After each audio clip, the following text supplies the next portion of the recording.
For our informatics paper, we decided to discuss chair alarms that would connect to the call bell system to alert nurses when a patient is getting up out of a chair. Falls are such a common thing in the hospital setting. They're one of the leading causes of injury within the hospital, so prevention of falls is important for both positive outcomes for patients and positive outcomes for the hospital itself. Currently, at most facilities, the bed alarm system connects to the call bell system so that an overhead alarm goes off when a patient tries to get out of bed to prevent falls. However, when patients are up to the chair, the current chair alarms are not connected to anything, so nurses are forced to try to rely on being able to hear them down the hall, and then once they are heard, trying to find which patient the alarm is coming from, which reduces safety because the nurses aren't able to get to the patient as quickly. Everyone who works in the hospital becomes a stakeholder for the use of bed and chair alarms. Safety should be of utmost importance when it comes to caring for patients. The use of bed and chair alarms should be integrated into some sort of alarm system more than just what is in the room with the patient. It should ring into a central location, like the normal call bells would, or be sent to whatever device your facility uses to contact each individual nurse or tech. It is not safe to rely on someone being able to hear the alarm that only goes off in the room, especially if the nurse has patients in rooms that are spread out and has multiple tasks to complete in those rooms. If a bed or chair alarm cannot be utilized, encourage family to stay with the patient. If that is not possible, try to use staff as available to sit with the patient to avoid falls or excessive movement.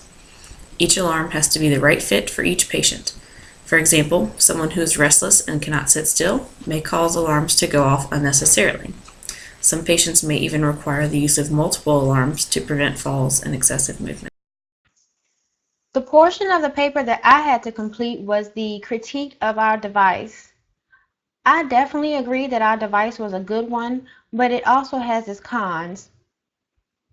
If your device is ringing while you're in another patient's room and you have to run to prevent your patient from falling out of the floor, then the patient that you're taking care of is being neglected, and that patient may feel uncomfortable with that. The patient may also feel uncomfortable with that because he or she may think that your other patient is more important than him, but that is not true. We just want to make sure that everybody is safe, and safety is our priority. In conclusion, research has shown a multifaceted approach as the safest way to decrease the number of patient falls in an acute care setting. This approach utilizes a pressure-sensitive pad that records pressure changes when the patient moves in an attempt to stand up. When the pressure change is noted, an alarm will sound that will alert the healthcare staff, and this is done through a call bell system, and it will also alert specifically the patient's nurse through a personal device that they have that is carried by the nurse. Along with the alarm system, having an individual stay with the patient as a second line of safety is also suggested. This individual could be a family member, it could be a member of the facility staff that provides sitter service, or a member of the unit's healthcare team that is responsible for responding to alarms for their shift. Decreasing the number of patient falls is of utmost importance. Taking a team approach by utilizing an alarm system will notify staff through the main call bell system as well as a personal device, and having a designated person or provider available to be responsible for responding to the alarms or sitting with the patient seems to be the most effective way to decrease the number of falls in the acute care environment.